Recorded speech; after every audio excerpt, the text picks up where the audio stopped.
நாம் இன்றைக்கி பார்க்க போகிறது ரொம்ப சிம்பிளான விட்டமின் டி லோடட் ரெசிபி தான் பார்க்க போகிறோம். ரொம்ப ஹெல்த்தியானது கூட. மஷ்ரூம் ஃப்ரையும் அதுக்கப்புறம் பருப்பு ரசம் பார்க்க போகிறோம். ரொம்ப சிம்பிளாக எப்படி பண்ணுறதுன்னு பார்க்கலாம். அதுக்கு நம்ம மஷ்ரூம் எடுத்துகிட்டு 2-3 தடவை நம்ம நல்லா கழுவிக்கலாம். அதுக்கப்புறம் நம்ம ஸ்லைஸ் பண்ணிக்கலாம். இல்லை நீங்கள் முழுசாக கூட போடலாம், சின்ன சின்ன பட்டன் மஷ்ரூம்ஸாக இருந்தால். இப்போது 2 டேபிள் ஸ்பூன் ஆயில் ஊற்றிக்கலாம். கடுகு, ஜீரகம், அதுக்கப்புறம் வெங்காயம், கருவேப்பிலை, பச்சை மிளகாய், காரத்துக்கு ஏற்ற மாதிரி பச்சை மிளகாய் 1 இல்லை 2 போட்டுக்கலாம். இதுக்கப்புறம் உப்பு தேவையான அளவு போட்டுக்கலாம், பெருங்காயம்.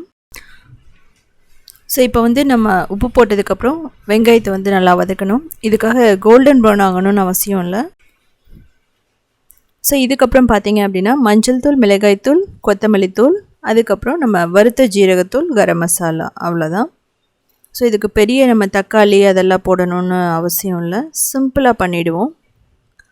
இப்போ நம்ம மஷ்ரூமை போட்டுக்கலாம். மஷ்ரூமை போட்டுட்டு நம்ம ஒரு 2-3 நிமிஷம் நல்லா வதக்கினதுக்கப்புறம் நம்ம இஞ்சி பூண்டு, அது நான் மறந்துட்டேன் முன்னாடி போடுறதுக்கு. ஸோ போட்டு நம்ம நல்லா வதக்கிக்கலாம். அந்த எண்ணெயோட ரோஸ்ட் ஆகும்போது ஃப்ளேவர் நல்லா வரும். இது வதக்கினதுக்கப்புறமா தண்ணி ஊற்றிட்டு ஒரு 3 நிமிஷம் வேக வச்சோம் அப்படின்னா ஈஸியாக வெந்துடும். ஏன்னா மஷ்ரூம்லேயே தண்ணி இருக்கும். ஸோ அதனால் நீங்கள் ரொம்ப ஆட் பண்ணிட வேணாம். ஒரு 1/2 கப் இல்லைனா 1 கப் அதுக்குள்ளே தான் நீங்கள் ஆட் பண்ணணும். ஒரு 3 to 5 மினிட்ஸ்க்குள்ளே இந்த மஷ்ரூம் ரெடி ஆகிடும். ஒரு 1/4 கப் கூட நீங்கள் ஆட் பண்ணிக்கலாம், போதும், அதே போதும். 1 கப்பில் ஆட் பண்ண வேண்டியதில்லை. ஸோ மூடி வச்சு ஒரு 3 நிமிஷம் வேக வச்சிடலாம். தண்ணி அப்சர்வ் பண்ணிக்கும். ஸோ இதில் பார்த்தீங்க அப்படின்னா ரொம்ப அபரிமிதமான விட்டமின் டி சத்து இருக்குன்னு சொல்கிறாங்க. இப்போ இதில் நம்ம வெந்தய இலையோட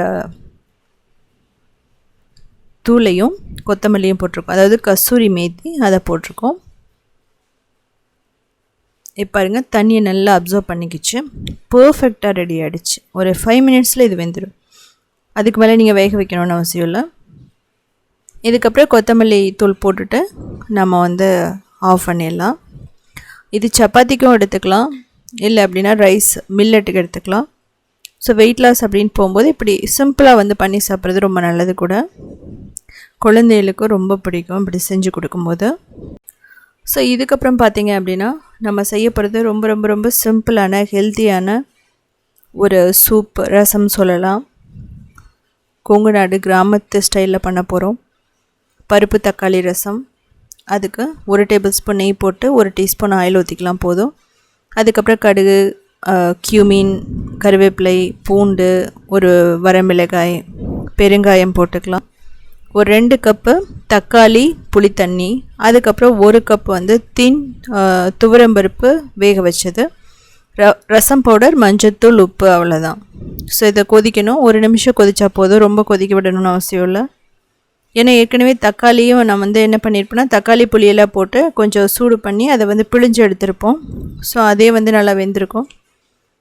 அதே மாதிரி துவரம்பருப்பும் நல்லா வெந்திருக்கும். ப்ரெஷர் குக்கரில் ஒரு 3 விசில் விட்டு எடுத்திங்கன்னா ஒரு 2 டேபிள் ஸ்பூன் 3 டேபிள் ஸ்பூன் போட்டு ரொம்ப பர்ஃபெக்டாக ரெடி ஆகிடும். ஸோ இல்லை 2 டேபிள் ஸ்பூன் கொத்தமல்லி போட்டுட்டு நம்ம ஆஃப் பண்ணிடலாம். ரொம்ப சிம்பிளானது, ரொம்ப ஹெல்த்தியானது கூட. கோல்டு, காஃபு, மழை காலத்தில் இல்லைன்னா ஃபீவர் இருக்கும்போது நம்ம ரைஸோடு எடுத்துக்கிறது ரொம்ப நல்லது. இது ப்ரோட்டீன் இருக்குது துவரம்பருப்பு இருக்கிறதுனால. ஸோ செஞ்சு பார்த்துட்டு எப்படி இருந்துச்சுன்னு சொல்லிவிட்டு கமெண்ட் பண்ணுங்கள்.